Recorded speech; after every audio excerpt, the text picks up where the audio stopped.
사도신경으로 신앙 고백합니다. 나는 전능하신 아버지 하나님, 천지의 창조주를 믿습니다. 나는 그의 유일하신 아들, 우리 주 예수 그리스도를 믿습니다. 그는 성령으로 잉태되어 동정녀 마리아에게서 나시고 본디오 빌라도에게 고난을 받아 십자가에 못 박혀 죽으시고 장사된 지 사흘 만에 죽은 자 가운데서 다시 살아나셨으며 하늘에 오르시어 전능하신 아버지 하나님 우편에 앉아 계시다가 거기로부터 살아있는 자와 죽은 자를 심판하러 오십니다. 나는 성령을 믿으며 거룩한 공교회와 성도의 교제와 죄를 용서받는 것과 몸의 부활과 영생을 믿습니다. 아멘.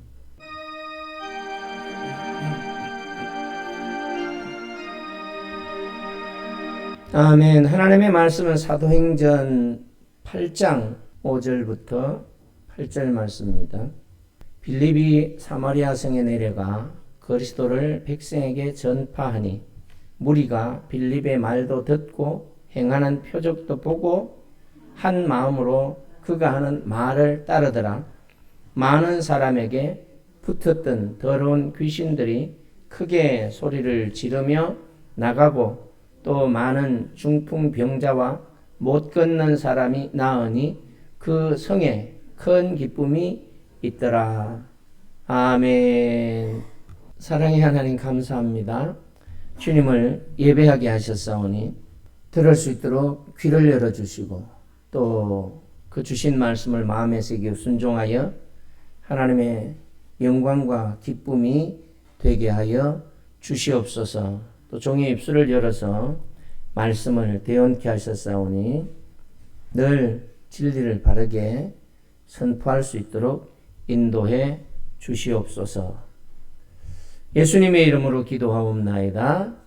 아멘. 빌립이 사마리아에 가서 복음을 전파했다는 것입니다. 이게 좀 독특하죠. 사마리아. 사마리아 사람들은 유대인들이 사람 취급을 하지 않아요. 이방인이라고 외면하고 상종을 하지 않는 그런 민족들입니다. 그런데 그곳에 가서 복음을 전파했습니다. 그때에 놀라운 일이 일어나요. 더러운 영들이 쫓겨나가고 중풍병자가 낫고 또 그럴 수 없는 사람들이 치유되는 이런 역사가 일어나는데 이 말씀을 통해서 하나님의 구원이 육체와 영혼을 모두 회복시키신다는 것을 우리에게 보여주고 있습니다. 그래서 오늘은 7절 말씀을 중심으로 복음의 권능과 치유의 역사에 대하여 오늘 성경이 우리가 말하는 대로 선포하겠습니다. 5절에 보면 이렇게 복음을 전하게 된 이유가 4절에 있어요. 그 흩어진 읽어볼까요? 4절. 그 흩어진 사람들이 두루다니며 복음의 말씀을 전할 때 왜 흩어졌을까요? 교회가 핍박을 당하였어요. 앞쪽에 보면 스데반이 죽었어요. 돌에 맞아서. 교회를 잔멸하는 무리들이 핍박을 하고 죽이고 하니까 살려고 도망을 친 겁니다. 살려고 도망을 쳐서 해야 할 일이 복음 전파밖에 없는 거죠.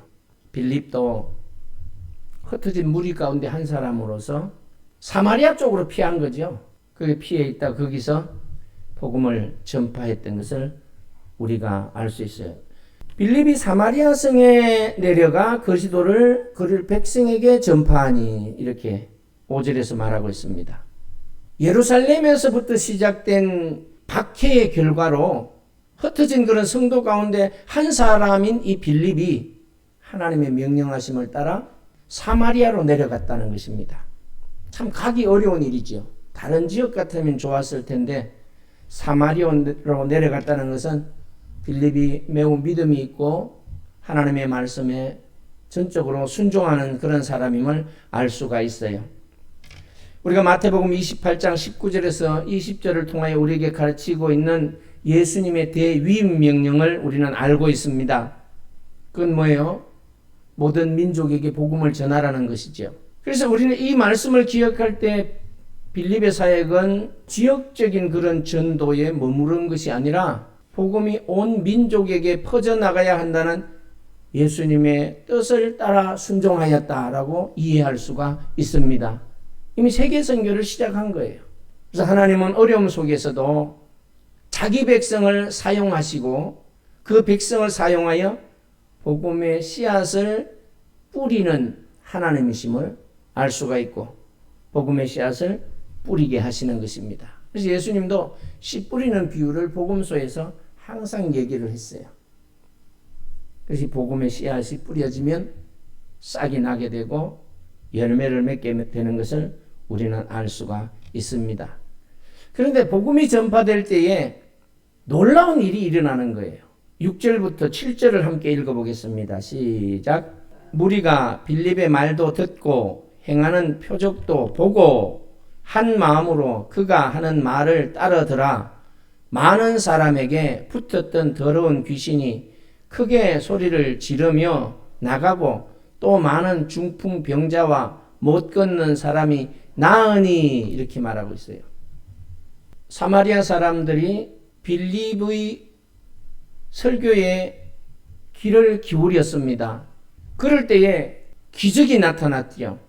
7절에 보니까 많은 사람에게 붙었던 더러운 귀신이 크게 소리를 지르고 떠나가고 중풍병자와 못 걷던 사람들이 나았습니다. 뭐 안수한 것도 아니고 복음을 전파한 것뿐이에요. 이게 보면 이렇게 빌립이 전하는 말씀을 모든 모였던 무리들이 한 마음으로 듣게 된 이유가 여기에 있는 거지요. 치유사역을 보면서 더 그 말씀에 집중하게 되었던 거예요. 그리고 말씀에 집중했다는 것은 받아들였고 믿었다는 거죠. 믿음으로 이런 놀라운 역사가 일어났던 겁니다. 그래서 오늘 7절의 이 치유사역에 중요한 그런 세 가지 정도의 차원이 우리가 보여지고 있는데, 많은 사람에게 붙었던 더러운 귀신들이 크게 소리를 지르며 나갔다. 이 말은 외형적인 우리 육체적으로 눈에 보이고 뭐 이런 기적이 아니라 영혼이 속박당하고 죄의 굴레로부터 고통당하고 있었는데 해방되었다는 것을 보여준 거예요. 그러니까 많은 사람들은 그동안 어둠의 세력들에게 사로잡혀서 병들어 있었다는 거죠. 영혼이 병들어 있었다는 것을. 그래서 하나님을 알지도 못하고 들어보지도 못했으니 믿을 수도 없는 그런 지경에 있었던 것을 우리가 알 수가 있습니다. 그런데 복음이 들려지는 순간 그것이 믿어지게 되는 순간부터 해방을 경험하게 되는 거예요. 어둠에 갇혀 살아왔던 그 영혼들이 치유되는 그런 기적을 오늘 7절에서 우리는 볼 수가 있고, 그 많은 사람들이 그런 걸 보면서 복음의 권능이 이런 것이구나라고 체험하게 된 것입니다. 복음의 권능이. 자매가 좀 한 60이 넘었는데 지난번에는 그 안에 있는 악한 영이 이렇게 나가는 모습이 그냥 팔만 뻗은거리고 막 발악을 하는데 막 결국 복음의 권능 앞에 제압당하고 더러운 영이 떠나가니까 조용히 쉬더라고. 그래서 복음의 권능은 육체적인 질병만 치유하는 것이 아니라 가장 먼저 영적인 병을 치유하는 거예요. 우리를 사로잡고 있던 그런 악한 영들이, 예수 믿지 못하게 하던 영들이 떠나가는 겁니다. 근데 그게 외형적인 현상으로 보일 수도 있고, 제가 지금 예를 들은 것처럼 그렇게 보일 수도 있고 그렇지 않을 수도 있어요. 그러나 우리는 집중해야 될 이유가 그가 변화되는 모습을 보면서 악한 영들이 떠나갔구나, 차분해지거나 안정을 찾는 모습을 보고 또 평안해지는 그런 얼굴을 보고 성령의 능력으로 악한 영이 떠나갔구나, 이런 걸 우리가 느끼게 되는 거지. 그래서 꼭 어떤 막 큰 행동들이 막 있어야 되고 우리가 생각하는 것처럼 그런 가시적인 큰 현상들이 있어야 되는 것은 아닙니다. 그래서 우리가 집중해야 돼요. 복음의 권능이 나타나는 것을 집중하지 않으면 놓쳐버려요. 우리 기준이 항상 다른 데 있기 때문에. 근데 오늘은 이 성경 속에 보면 눈으로 그 많은 사람들이 볼 수 있고 들을 수 있도록 그렇게 역사했던 것을 우리가 보는데, 크게 소리 지르고 나가는 거지요. 악한 영들이. 이건 하나님의 은혜였어요. 그 믿지 않는 사람들이 복음의 권능이 이런 거구나. 하나님의 성령의 역사가 이렇게 강력한 것이구나. 악한 영들이 저렇게 떠나가는구나 볼 수 있게 하시고 깨닫게 하신 거지요. 근데 반드시 그런 것만은 아니다. 떠나갈 때 소리를 지르고 뭐 이런 건 아니다. 왜냐하면 조용히 일어날 수도 있어요. 조용한 가운데. 그러나 성령의 역사로 그것이 일어날 때는 우리가 느낄 수 있다는 거죠. 집중하면. 그 변화되는 표정들을 읽을 수가 있고 밝아지는 표정, 기쁨의 표정들이 나타난다는 거예요. 그리고 언어의 변화가 온다는 거예요. 말의 변화가 온다는 거예요. 주님을 부르지 못하던 자가 주님을 부르게 되고 고백을 하는 역사가 일어나는 거죠. 그래서 우리는 그런 면에서는 집중을 해야 그런 성령의 역사를 경험할 수 있습니다. 또 많은 중풍병자와 못 걷는 사람이 치유된 사건은 하나님의 치유하는 그러한 은혜는 단지 영적인 구원에만 머무르는 것이 아니다라는 것을 보여주고 있어요. 그래서 하나님의 치유하는 이 치유는 육체적인 그런 고통에서도 해방을 시켜주시고 일상의 고통에서도 해방을 시켜주는 포괄적인 행위입니다. 그러니까 치유가 일어나는 것은 전인이 다 치유된다. 이렇게 우리가 이해를 하면 돼요. 영혼이 치유되고 또 육신의 질병이 치유되고 또 육신의 질병뿐만 아니라 정신적, 심리적 치유가 일어나고 더불어 일상 속에서 사회적인 관계 속에서 나타나는 그러한 장애들과 고통들도 동시에 치유된다는 것을 보여주는 겁니다. 은혜라는 거예요. 그래서 야고보 사도는 야고보서 5장 14절과 15절을 통하여 너희 중에 병든 자가 있느냐라고 말하면서 믿음의 기도라고 말해요. 믿음의 기도. 믿음의 기도. 믿음의 기도는 병든 자를 일으키리니. 그러니까 믿음으로 구하면 하나님이 이루신다는 거죠. 그래서 이런 말씀과 오늘 이 빌립이 복음을 전하는 말씀이 맥이 같은 거예요. 기도하지 않았고 복음을 믿음으로 전한 것뿐이고 그게 듣는 사람들이 그 말을 하나님의 말씀으로 받아들이고 믿음으로 나타난 거거든요. 그래서 이 7절의 치유 역사는 하나님께서 우리 인간을 구원하시는 그러한 모습을 잘 보여주고 있는데 우리의 모든 필요를 인간의 모든 필요를 채우시는 전인 구원의 능력이다. 지금 우리가 질병 가운데 좀 아프고 고통스럽고 이런 것들은 믿는 자들에게 있는 것은 이건 우리의 신앙이 한 단계 성숙되기 위한 하나님의 은혜의 방편임을 기억해야 돼요. 이미 영혼은 고침을 받았고 또 육신도 하나님의 은혜로 치유되어져 가고 있거든요. 근데 인간이다 보니까 이런저런 잔병도 있고 병치레를 하기도 하지만 그런 것들이 구원받지 못했기 때문에 나타나는 건 아니다 라는 것을 알아야 되고, 그래서 그런 것들은 우리의 신앙을 성숙시키기 위한 하나님의 은혜의 방편이다. 하나님의 일하심을 볼 수 있는 그런 기회가 되는 것을 우리는 알아야 됩니다. 하나님은 내가 살아가는 삶의 현장의 어두운 곳에 빛을 비춰주시고 능력의 치유의 빛을 비추시고 사랑의 빛을 비추시고 복음의 빛을 비춰주시는 하나님이십니다. 그래서 육체적으로 영적으로 사회적인 상처까지도 하나님의 절대적인 주권으로 회복시켜 주시는 거예요. 내가 요만큼 잘했기 때문에 내가 그런 은혜를 입는 것이 아니고 내가 구원받을 때처럼 아무것도 한 것이 없는데도 오직 무지할 정도로 주님을 의지하고 믿은 그 은혜의 결과라는 거예요. 그래서 이 전인이 구원받는다는 것은 하나님이 우리를 사랑하시는 그 사랑의 모습이고 영혼, 정신, 육체를 포함한 전체적인 구원을 말하는 거예요. 영혼은 이미 구원을 얻어 뭐해서 영원한 생명이 우리에게 주어졌어요. 근데 육체는 구원을 얻었는데 뭐예요? 아직은 완전하지 않다. 부활을 이루지 못했어요. 아직. 주님이 다시 와야 부활이 되는 거예요. 육체는. 그래도 구원 속에는 영과 육이 다 포함되어 있는 거예요. 구원받은 거예요. 영혼은 이미 구원을 얻어 부활을 경험했고 영원한 생명이 우리에게 있어서 육체가 흙으로 돌아갈 때에 생명은 어디로? 천국으로 가는 거예요. 살아있는 거예요. 그러나 육체는 아직은 부활을 경험하지 못했기 때문에 이제 그 썩어짐의 단계로 들어가지만 완전한 예수님이 다시 올 때 완전한 회복을 이루신다는 걸 우리가 알아야 됩니다. 영적인 구원뿐만 아니라 육체적인 구원 그리고 삶의 모든 영역에서 회복을 이루신다는 것을 오늘 우리가 받아들여야 돼요.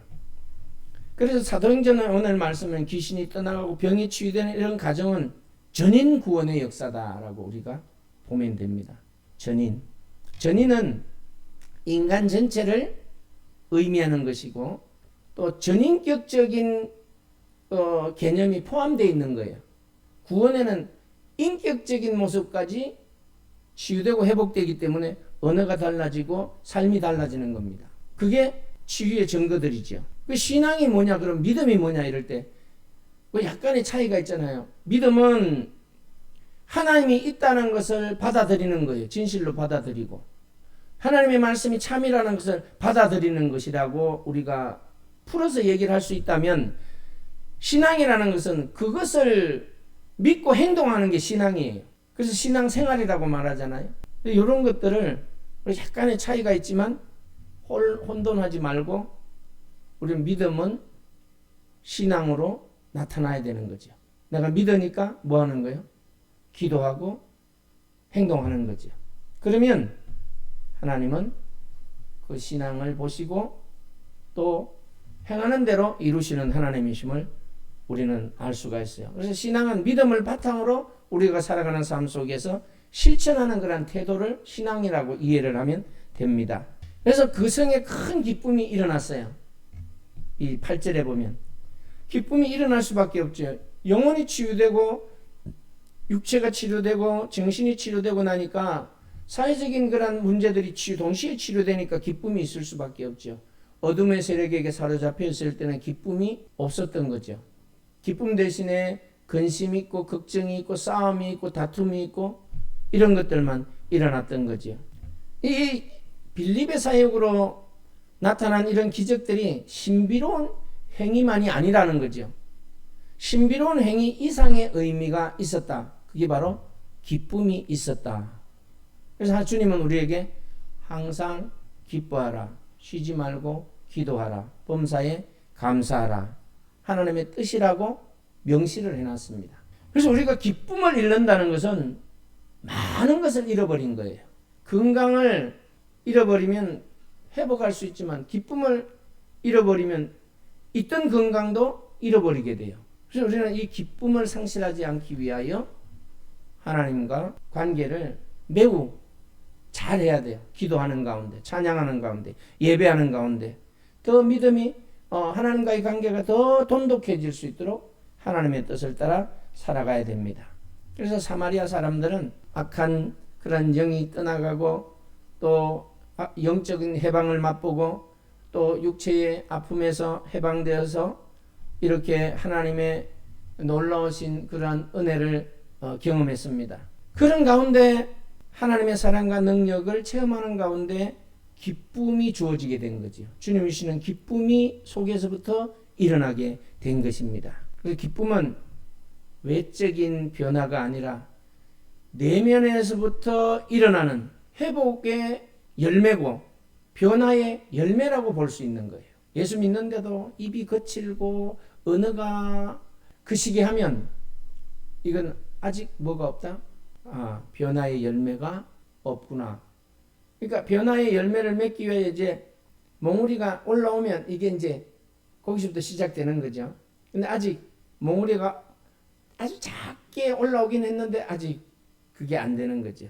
이런 것들을 우리가 잘 이렇게 기억해 보면 이렇게 예수 믿고 나니까 달라지는 것이 치유가 놀라운 은혜구나라는 것을 알 수가 있어요.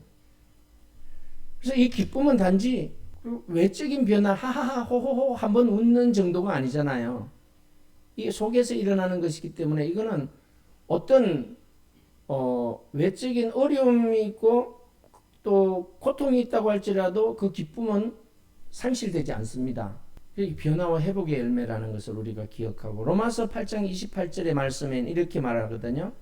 하나님을 사랑하는 자들 곧 그의 뜻대로 부르심을 입은 자들에게는 모든 것이 합력하여 선을 이루느니라, 이렇게 말씀해요. 이게 하나님의 섭리에 대한 말씀이거든요. 하나님의 섭리는 우리를 구원시키신 하나님이 가만 버려두는 것이 아니라 구원을 이루시기 위하여, 하나님의 말씀을 이루시기 위하여 간섭하고 있다는 거예요. 간섭. 계속 우리 간섭. 그러니까 간섭이라는 것을 우리 기준으로 생각하면 좋지 않은 그런 개념으로 느껴지는데, 하나님의 간섭하심은 항상 함께 하시며 우리를 하나님의 뜻대로 살아갈 수 있도록, 하나님의 복주심을 잃지 않도록 이끌어 주신다고 이해를 하면 돼요. 가만히 있지 않고 하나님이 우리 안에서 항상 역사하시고 우리의 삶에 역사하시고 있다는 것을 간섭으로 보면 돼요. 섭리. 이끌어 가신다. 어떤 좋은 것을 주기로 작정하신 하나님은 내가 모르는 가운데서도 어려움을 통하여 고통 속에 있을 때에도 기도하게 만들고 주님을 바라보게 만들면서 거기로 이끌어 가시는 거예요. 그 복된 자리로. 그걸 얻을 수 있는 자리로. 그래서 어떤 고난 속에서도 하나님의 선하신 목적이 이루어짐을 믿게 하는 이 로마서 8장 28절의 하나님의 섭리의 말씀. 예수 믿는 우리는, 구원을 얻었다고 확신하는 우리는 내 삶에 일어나는 어떤 일들 때문에 하나님의 사랑에서 끊어졌다거나 또 하나님의 구원에서 끊어졌다, 이런 잘못된 생각을 할 이유가 없고, 오히려 하나님의 선한 목적을 이루시고 있다고 받아들이면 됩니다. 이게 엄청난 차이죠. 하나님의 선하신 목적이 이걸 통하여 이루어지는구나. 기대하면 한번 시험 삼아 해봅시다. 그렇게 뭔 일을 지금 겪고 있다면 바꿔요, 생각을. 그래, 하나님이 이거 선한 일을 만든다고 했어. 기대해보자. 시험하는 게 아니라 기대해보자고 기대하고 살아봐요. 그러면 언제쯤 그게 이루어지는지 하나씩 경험하면서 신앙은 자꾸 자라가게 되는 거거든요. 그리고 하나님을 신뢰하는 정도가 더 단단하게 되지요. 그래서 오늘 우리는 이런 빌립이 복음을 전하여 사마리아 성에 나타났던 이러한 영적 치유와 육체적 치유와 사회적 치유를 보면서 우리 역시 그들처럼 예수를 믿고 있지만 시련이 있고 고난을 당하고 있습니다. 그리고 병과 또 고통을 겪고 있어요. 하지만 오늘 이 본문이 우리에게 주시는 이러한 메시지 안에는 중요한 진리가 있음을 우리가 발견할 수 있습니다. 하나님의 주권적인 섭리가 있다는 거예요. 지금도 하나님이 어떤 계획하심을 이루시기 위해 오늘 이 주일 예배를 통하여 이 메시지를 전하게 하신 거죠. 어려움의 시기에 하나님은 우리 가운데 역사하십니다. 때로는 예상치 못한 방법으로 복음을 전하고 구원의 역사를 이루게 하시고, 복음의 메시지를 듣고 믿음으로 그 구원하는 역사를 이루게도 하시는 것입니다. 그래서 우리가 우리 주변의 상처, 질병 또한 하나님의 은혜로 치유될 수 있다, 우리는 받아들여야 돼요. 이건 고칠 수 없다가 아니고 치유될 수 있다, 항상 믿어야 됩니다. 치유될 수 있다. 주님 안에는 능치 못함이 없는 거예요. 야고보서 5장 14절 15절 병든 자에 대한 치유와 기도를 얘기했고, 될 수 있으니까 한 거 아니에요. 치유하실 거니까 한 거예요.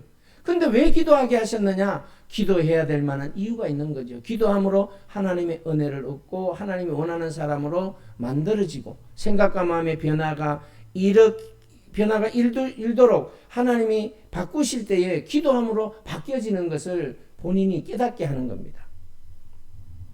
마가복음 16장 17절 18절에서 말하는 것, 믿는 자들에게 따르는 표적들, 무슨 독을 마실지라도 해를 입지 않는다. 놀라운 표적들이죠. 그래서 믿음의 기도와 하나님의 능력이 우리 삶에 나타나기를 항상 기대하면서 스스로도 하나님의 사랑을 실천하는 도구로 살아야 돼요. 어렵다고 그 하나님의 사랑의 도구로 사는 것을 포기하면 안 되고, 항상 우리 안에는 그리스도의 사랑이 나타나야 돼요. 가족에게 나타나야 되고, 형제에게 나타나야 되고, 이웃에게 그리스도의 사랑이 나타나야 돼요. 미움 대신 용서, 또 비판과 정죄 대신 격려와 칭찬, 이런 것들로 나타나야 되는 것입니다. 그래서 있을 때 잘하라 그러는 거예요. 있을 때. 아파도 있는 게 좋은 거예요. 고난이 있어도 보고 있는 게 행복이고 기쁨임을 알아야 돼요. 주님이 데리고 가시면 없으면 어떻게 돼요? 실질적으로는 마음에는 살아있고 천국에는 계시지만 이 땅에는 없어요. 그러면 갑자기 허무감이 쏟아질 수 있어요. 허무해질 수 있어요. 그래서 느낀 게 있을 때 잘해라.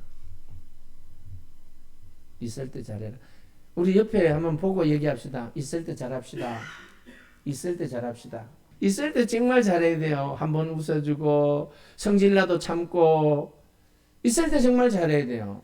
나중에요. 거기 마지막 자리에 가서 통곡해도 소용없어요. 있을 때 잘해야 돼. 있을 때. 그래서 저도 잘하려고 지금 작정을 하고 더 잘하려고. 있을 때 잘해야 돼요. 부인한테도 권사님, 집사님, 성도들 모두에게 다 잘해야 돼요. 말 한마디. 그렇게 절대로 허튼 소리 하면 안 돼요. 미움, 분노 섞인 거, 이런 거는 다 빨리 십자가 밑에 묻어놓고 빨리 그걸 좋은 걸로 바꿔야 돼. 그게 지혜로운 사람이에요. 사랑의 도구로 살아가야 돼. 사랑의 도구. 주님은 우리에게 그걸 가르치는 거잖아요. 건강하고 영혼이 해방되고 육체가 질병에서 해방되고 사회적 관계에서 해방되고 평안한 것을 주실 때는 그것보다 더 큰 기쁨을 우리에게 일어나게 하셔서 항상 평안 가운데 살게 하시는 것이 하나님의 뜻이에요. 그렇다고 그러면 어려움이 있으면 평안이 없습니까? 있어요. 그걸 잃지 말라는 거예요. 어려움이 있어도. 그래서 주님이 우리를 사랑하시고 있고 함께 하신다는 것을 기억하면서 기쁨과 평안은 잃으면 안 돼요. 문제는 있을 수 있고 이 육신의 아픔도 있을 수 있고 사회적인 그런 복잡한 어려움도 있을 수 있지만 주님이 주신 기쁨과 평안을 잃지 않기 위하여 기도해야 돼요. 그러면 또 이게 기도의 차원이 달라져서 놀라운 역사가 일어날 거예요. 그런 역사들이 삶 속에서 일어나기를 축복합니다. 그래서 행복한 증거의 삶이 그 성에 큰 기쁨이 있더라. 내 안에 큰 기쁨이 있더라. 내 가정에 큰 기쁨이 있더라.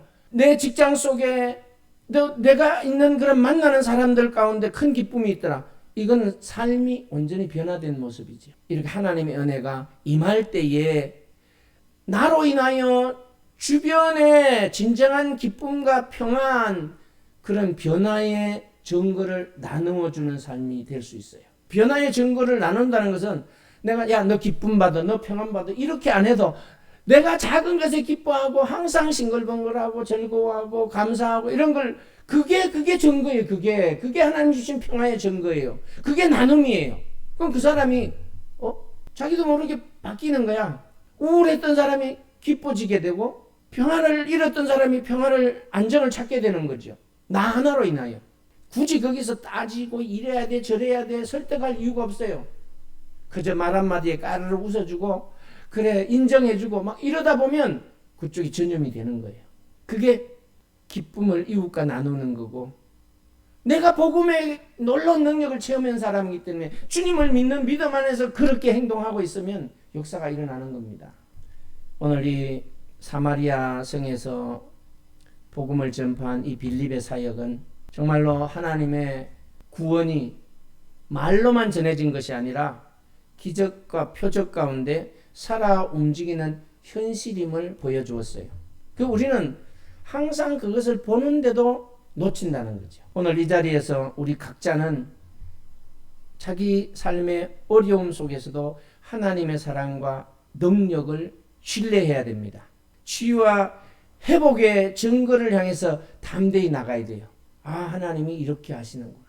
작은 이루심에도 주님의 일하심을 보며 기뻐하고 즐거워해야 돼요.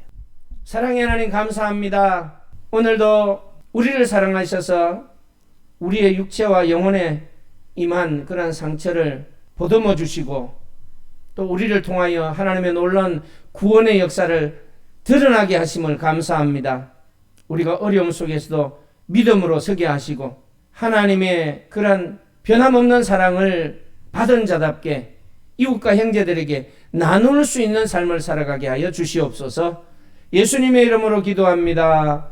아멘.